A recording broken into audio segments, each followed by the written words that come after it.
Bro green house cleaning പുതിയ Fortuner എടുക്കാൻ plan ഉണ്ടാക്കും. ബ്രോ അവരെ റോസ്റ്റ് ചെയ്യും. വീടിനാകുമ്പോൾ കുറച്ച് വൃത്തി വേണം. വീട് നന്നായാലേ നമ്മുടെ നാട് നന്നാവും. നാട് നന്നായാൽ ദേശം നന്നാവും. ദേശം നന്നായാൽ ലോകം തന്നെ നന്നാവും. എന്നാൽ ആ വൃത്തി വിറ്റ് കാശുണ്ടാക്കാൻ നടന്നു കഴിഞ്ഞാൽ അങ്ങനെയുള്ള ഒരുത്തനെയാണ് നമ്മൾ ഇന്ന് പരിചയപ്പെടാൻ പോകുന്നത്. അവൻ എന്തായാലും ഉടുപ്പിടാൻ പറഞ്ഞാൽ സാനിറ്റൈസർ കൊണ്ടുപോകാൻ മറക്കത്തില്ല. പത്രം വായിച്ചു കഴിഞ്ഞാൽ സാനിറ്റൈസർ, പല്ല് തേച്ച് കഴിഞ്ഞാൽ സാനിറ്റൈസർ, തിന്നു കഴിഞ്ഞാൽ സാനിറ്റൈസർ, പിന്നെ വീട്ടിലെ പ്രശ്നങ്ങൾ പറഞ്ഞ് ഫോർച്യൂണർ വാങ്ങിയവരെയൊക്കെ നമ്മൾ പരിചയപ്പെട്ട് കാണും. അതുപോലെ തന്നെ ഇപ്പോൾ വീട്ടിലെ പ്രശ്നങ്ങൾ പറഞ്ഞ് ഫോർച്യൂണർ വാങ്ങി ഇറങ്ങി തിരിച്ചേക്കുവാണ് ഇവനും. ഇങ്ങനെ പോയി കഴിഞ്ഞാൽ അവൻ ഫോർച്യൂണർ വാങ്ങും കേട്ടോ. ഇപ്പോൾ യൂട്യൂബ് തുറന്നാൽ മൊത്തം അവൻ്റെ വീഡിയോസാണ്. പക്ഷെ ഒന്നും അവൻ ഇടുന്നതല്ല, അവനെ റോസ്റ്റ് ചെയ്താണ് ആൾക്കാരിടുന്നത്. അതിൽ അവന് ഭയങ്കര സന്തോഷമുണ്ടെന്ന് അവൻ വീഡിയോ ഇട്ടിട്ടുണ്ട്. നമുക്കപ്പം അവൻ്റെ ഫസ്റ്റ് വീഡിയോ തന്നെ ഒന്ന് പ്ലേ ചെയ്യാം. എടാ നിക്ക് എന്താടി ബ്രഷിൽ ജാമൊക്കെ തേച്ചിട്ട് എങ്ങോട്ട് പോവാ? എടാ ജാമൊക്കെ തേച്ച് ആരെങ്കിലും പല്ല് തേക്കോ? അയ്യോ എന്തൊരു തൊലിഞ്ഞ കോമഡി. അവൻ എന്ത് ജാമ് വെച്ചാൽ അവൻ പല്ല് കേൾക്കുന്നത്? ഇത് പേസ്റ്റ് ആടാ പൊട്ട. എന്റെ പൊന്നു ഇങ്ങോട്ട് വന്നേ. ഈ സ്വഭാവം നിനക്ക് ഭയങ്കര ഡേഞ്ചറസ് ആണ് കേട്ടോ. അത്രയും വൃത്തിയുണ്ടെങ്കിലും അവൻ പല്ല് കേൾക്കത്തില്ല. പല്ല് കേൾക്കാത്തവന് ജാമും പേസ്റ്റും കണ്ടാൽ തിരിച്ചറിയൂ. പല്ല് കേൾക്കുന്ന കാര്യത്തിനെ കുറിച്ചല്ല ഞാൻ പറയുന്നത്.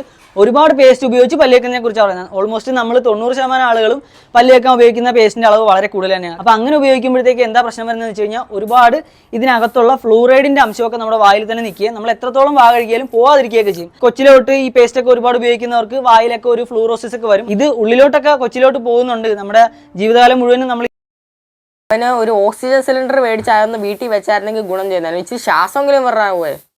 പ്രധാന വാർത്തകൾ. പ്രശസ്ത വ്ളോഗറായിട്ടുള്ള പ്രശ്നേഷ് ശ്വാസം കിട്ടാതെ അത്യാസന്ന നിലയിൽ ആശുപത്രിയിൽ. ഗൈസ് ഈ വീഡിയോ ഞാൻ എൻ്റെ വിഷമം കൊണ്ടിടുന്നതാണ് ഗൈസ്. ഇന്ന് എനിക്ക് വീട്ടിൽ ബിസ്ക്കറ്റ് തന്നില്ല ചായയുടെ കൂടെ. എൻ്റെ അടുത്ത് വീട്ടിൽ നിന്ന് ഇറങ്ങിപ്പോകാൻ പറഞ്ഞു. ഞാൻ ഒരു കഷ്ണം പാർലേജി ബിസ്ക്കറ്റ് ചോദിച്ചതിനാണ് എൻ്റെ അടുത്ത് വീട്ടിൽ നിന്ന് ഇറങ്ങിപ്പോകാൻ പറഞ്ഞത്. സത്യം പറഞ്ഞാൽ ഇപ്പം വീട്ടിലോട്ടൊന്ന് കയറാൻ പറ്റാത്ത അവസ്ഥയാണ്. അതെ, അടുത്തതായി നമുക്ക് പ്രശ്നേഷിന്റെ പ്രശ്നം ഒന്ന് കേൾക്കാം. 7 മാസത്തിൽ ചവിട്ടി പ്രസവിപ്പിച്ച അച്ഛനോട് പറയാനുള്ള എന്താണെന്ന് വെച്ച് കഴിഞ്ഞാൽ അച്ഛൻ പുറത്ത് പൈസയും കൊടുത്തിട്ട് ആളെ വെച്ചിട്ട് നടക്കാഞ്ഞ കാര്യങ്ങളാണ് കഴിഞ്ഞ ഒരു രാത്രി കൊണ്ട് ഫ്രീ ആയിട്ട് എൻ്റെ അമ്മ ചെയ്ത് കാണിച്ചത്. അനിയത്തി ഡിഗ്രി കഴിഞ്ഞപ്പോഴത്തേക്കും എൻ്റെ കൂടെ ഗ്രീൻ ഹൗസിൽ വരുന്നു പറഞ്ഞു. ഞാൻ പറഞ്ഞു ഓക്കെ, നീ വരുന്നെങ്കിൽ വന്നു. ഇതിനകത്തുനിന്ന് ഞാൻ സോഷ്യൽ മീഡിയയുടെ കാര്യങ്ങളും സോഷ്യൽ മീഡിയയിൽ എങ്ങനെയാണ് നമ്മുടെ കാര്യങ്ങൾ സംസാരിക്കാനുള്ള കോൺഫിഡൻസ് ഉണ്ടാക്കേണ്ടതെന്നൊക്കെ പഠിപ്പിച്ചു തരാന്ന് പറഞ്ഞു. അതൊക്കെ ഞാൻ പ്രോപ്പർ ആയിട്ട് തന്നെ സെറ്റ് ചെയ്തു. പഠിക്കാനും പോകാണ്ട് പണിയെടുക്കാണ്ട് വീട്ടിൽ കുത്തിയിരുന്ന അപ്പുറത്തും ഇപ്പുറത്തൊക്കെയുള്ള ബോയ്സിനെ ഫോൺ വിളിച്ചിരുന്ന അനിയത്തിക്ക് ഞാൻ പറഞ്ഞു, ഇങ്ങനെ ഇരുന്നിട്ട് കാര്യമില്ല, നിനക്ക് ഇഷ്ടമുള്ള കാര്യങ്ങൾ ചെയ്തോ, പക്ഷേ അതിന്റെ കൂട്ടത്തിൽ നിന്റെ കാലിൽ നിന്നിട്ടാണ് നീ ഓരോ കാര്യങ്ങൾ ചെയ്യാൻ. അതായത് അനിയത്തിയും കൂടെ എന്നെ വീട്ടിലോട്ട് വിളിച്ചിട്ട് അവിടുന്ന് ആളെയൊക്കെ വെച്ച് കൂട്ടി അങ്ങനെ അപ്പുറത്തും ഇപ്പുറത്തുള്ള ഗുണ്ടമാരും ഗുണ്ടികളൊക്കെ കൂടെ നല്ല രീതിയിൽ ഞങ്ങൾ കയ്യേറ്റം. ഞാൻ യൂട്യൂബിൽ കണ്ടപ്പോൾ ഇതിന് ബാക്ക്ഗ്രൗണ്ടിൽ മ്യൂസിക് ഇല്ലായിരുന്നല്ലോ. അത് വിറ്റും കാശുണ്ടാക്കാൻ ഇറങ്ങി നോക്കുവേ. യൂട്യൂബ് ഇട്ട് കഴിഞ്ഞാൽ കോപ്പിറൈറ്റ് അടിക്കത്തില്ലയോ? ഇൻസ്റ്റയിലാകുമ്പോൾ ആ ഒരു പ്രശ്നമില്ലല്ലോ. ബാക്കി നമുക്ക് കേൾക്കാം. ഇത് വണ്ടിയൊക്കെ അടിച്ചു പൊളിക്കാനൊക്കെ നോക്കി. അങ്ങനെ സത്യം പറഞ്ഞാൽ ഇപ്പം വീട്ടിലോട്ടൊന്ന് കയറാൻ പറ്റാത്ത അവസ്ഥയാണ്. എനിക്കിപ്പോൾ വീടുമില്ല, കൂടുമില്ല, സ്വന്തക്കാരും ബന്ധുക്കാരും ആരുമില്ല.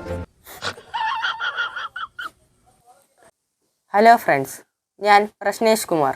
ഈ വീഡിയോ ഇടുന്നത് നിങ്ങൾക്ക് ഉപകാരപ്രദമായ ഒരു വീഡിയോയ്ക്ക് വേണ്ടിയാണ് ഞാൻ ഈ വീഡിയോ ഇടുന്നത്. ഈ വീഡിയോ പ്രത്യേകിച്ച് ഞാൻ ഉദ്ദേശിച്ചിട്ടിരിക്കുന്നത് വീട്ടിൽ നിന്ന് വഴക്കുണ്ടായി ഇറങ്ങിപ്പോകുന്ന കുട്ടികളെ ഉദ്ദേശിച്ച് മാത്രമാണ്.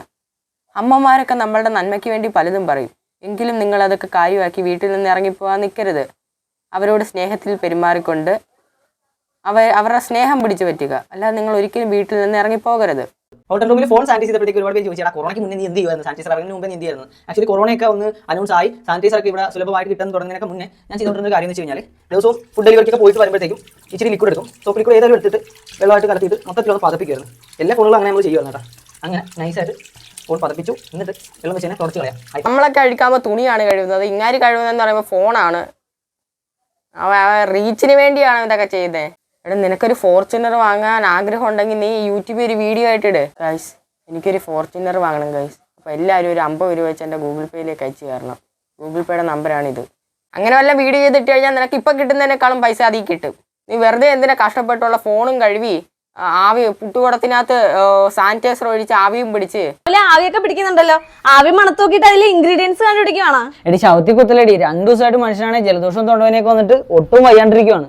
രാവിലെ ചപ്പാത്തിയിലൂടെ കറിക്ക് വരെ സാനിറ്റൈസർ ഒഴിച്ച് കഴിച്ച് എങ്ങനെ അസുഖം വരാതിരിക്കും? അവസാനം സഹി കേട്ട് യൂട്യൂബർക്കെതിരെ അമ്മയും സഹോദരിയും പോലീസിൽ പരാതി നൽകിയിരിക്കുകയാണ്. ഇനി ആ പ്രശ്നേഷ് കേസൊക്കെ കഴിഞ്ഞ് എപ്പോൾ നമുക്ക് ഇങ്ങോട്ട് ഇറങ്ങി കിട്ടും എന്നൊന്നും അറിഞ്ഞുകൂടാ. ഇനി അവിടെ പോയി ഇനി ജയിലിൽ വൃത്തിയാക്കാൻ നടക്കുമായിരിക്കും അവൻ്റെ ജോലി. ഇനി അവിടെയൊക്കെ പോയി എവിടെയൊക്കെ സാനിറ്റൈസർ അടിക്കുമെന്ന് നമുക്ക് കണ്ടു തന്നെ അറിയേണ്ടിയിരിക്കുന്നു. എന്തായാലും ഒളിക്യാമറയും കൊണ്ടേ അവൻ അതിനകത്ത് പോകത്തുള്ളൂ, അതും വീഡിയോ പിടിച്ചിടാൻ വേണ്ടി. അപ്പം ഇന്ന് നമ്മൾ കുറച്ച് ചെറുതായിട്ടൊക്കെ അവനെ റോസ്റ്റ് ചെയ്യുന്നുള്ളൂ. ഇനിയും നല്ല നല്ല കണ്ടന്റുകൾ അവൻ ഇടുകയാണെങ്കിൽ നമ്മൾ ഇനിയും സെക്കൻഡ് പാർട്ടായിട്ട് വരുന്നതായിരിക്കും. അപ്പോൾ എന്തായാലും ഈ വീഡിയോ എല്ലാവർക്കും ഇഷ്ടപ്പെട്ടെന്ന് വിശ്വസിക്കുന്നു. ഇഷ്ടപ്പെട്ടിട്ടുണ്ടെങ്കിൽ തീർച്ചയായിട്ടും ലൈക്ക് ചെയ്യണം, സബ് ചെയ്യാൻ മറക്കല്ല. നിങ്ങളുടെ അഭിപ്രായം നിങ്ങൾ കമൻറ്റ് ചെയ്യണം. നമ്മുടെ പ്രശ്നേഷനെ എല്ലാവർക്കും ഇഷ്ടമാണെങ്കിൽ വീഡിയോയുടെ അടി അതും കമൻറ്റ് ചെയ്യണം. അപ്പോൾ അടുത്തൊരു വീഡിയോ ആയിട്ട് കാണുന്നവരെ എല്ലാവർക്കും ബൈ.